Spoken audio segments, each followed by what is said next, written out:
on a warm summer evening in 2016, in the quiet rural fields of Fulton County, Ohio, 20-year-old Sierah Joughin climbed onto her bicycle for what should have been a peaceful ride. She had done it hundreds of times before.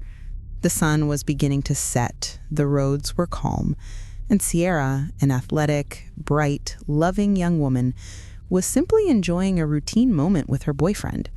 They rode together for a while, talking, laughing, and then they parted ways to head home separately, expecting to meet again later. There was absolutely nothing unusual about it. But that ordinary decision, an everyday bike ride on a familiar road, would lead to one of the most enraging and heartbreaking cases Ohio has ever faced. A case that exposed how a single dangerous man slipped through the cracks of the system not once, but twice, and how that failure cost a young woman her life. When Sierah didn't arrive home that evening, her family knew immediately that something was wrong. Sierah was responsible, dependable, and incredibly close to her loved ones. She wasn't someone who disappeared without saying a word. She wasn't someone who changed plans suddenly, and she certainly wasn't someone who would ignore calls or texts from her family. Within hours, panic set in. Her family reached out to police, and a search began almost immediately. Volunteers poured into the fields, the woods, and the roadsides. Helicopters circled overhead. Drones scanned the farmland. Officers combed every area they could reach. This was not treated lightly. The community mobilized fast, and the sheriff's department took the case seriously from the start. Everyone involved had the same thought. Time was running, and whatever had happened to Sierah had happened quickly. It wasn't long before the first horrifying discovery was made. In a field not far from where Sierah had last been seen, searchers found her purple bicycle lying on the ground. Near it were her sunglasses. But even worse were the physical signs in the soil. Impressions, drag marks, disturbed grass, signs that a struggle had taken place. Someone had confronted her. Someone had taken her.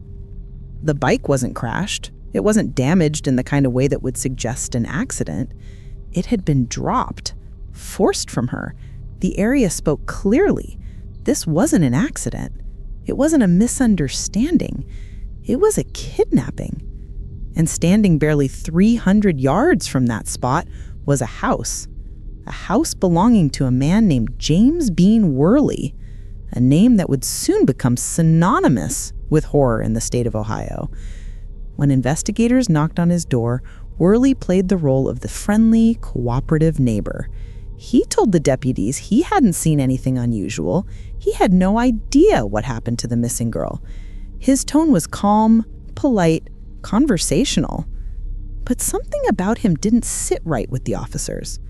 Sometimes it's not one specific thing. Sometimes it's the way a person looks at you, or the attempt to seem overly helpful, or the strangely rehearsed tone of innocence. Whatever it was, the investigators left with a gut feeling that something was off. As the search continued, officers began studying the drag marks near the bike. They noticed something disturbing. The direction of those marks led toward Worley's property. That was enough to request a search warrant. What investigators would discover next is the reason this case remains one of the most infuriating true crime stories of the last decade. Inside a barn on Worley's property, officers found a hidden room, a space that seemed built for one purpose: to restrain, torture, and possibly imprison someone for an extended period of time. It was not a cluttered workshop or a random storage area. It was a deliberate, isolated, controlled environment designed with horrifying intention. In this concealed room, police found restraints, handcuffs, zip ties, and a mattress set on the floor. They found a ski mask. They found a stun gun. They found blood on various objects, including a bucket and what appeared to be a large freezer. They found women's clothing. They found a makeshift ventilation tube covered in duct tape, seemingly created for the sole purpose of allowing someone to breathe while being restrained or confined. every detail pointed to the same horrifying truth. Worley had built a torture chamber. This was not spontaneous. This was not sudden. This was methodical, planned, practiced. This was someone who had fantasized about this exact scenario for years and had created an environment built specifically to carry it out. But the worst discovery was about Worley himself, specifically his past, because this wasn't the first time he had done something like this. Back in 1990, more than 22 years earlier, Worley had abducted another young woman named Robin Gardner while she was riding her bicycle. He attacked her the same way. He knocked her from her bike, handcuffed her, and dragged her toward his vehicle. But Robin managed to escape and flagged down help. Worley was arrested, charged, and sent to prison. But he served only 3 years. 3 years for a violent kidnapping attempt that clearly demonstrated predatory intent. 3 years for a crime so similar, so specific, that it should have been a blazing red flag for the justice system. 3 years. And then freedom. Freedom to fantasize. Freedom to plan. Freedom to build a dungeon. Freedom to find his next victim. And in 2016, that victim was Sierah. As investigators pieced together the evidence found on his property and continued searching for Sierah, their worst fears materialized. 3 days after she disappeared, her body was found buried in a shallow grave in a cornfield not far from Worley's home. She had been murdered through asphyxiation. The discovery devastated her family and shattered her community. A vibrant, loving, promising young life had been stolen by a man who never should have been free. A man whose previous attack showed exactly what he was capable of. A man who used the decades after his release to escalate into something far worse. Worley was arrested that same day. The evidence against him was overwhelming, from blood in his barn to items linked directly to Sierah. He was charged with egregious murder, kidnapping, felonious assault, and abuse of a corpse.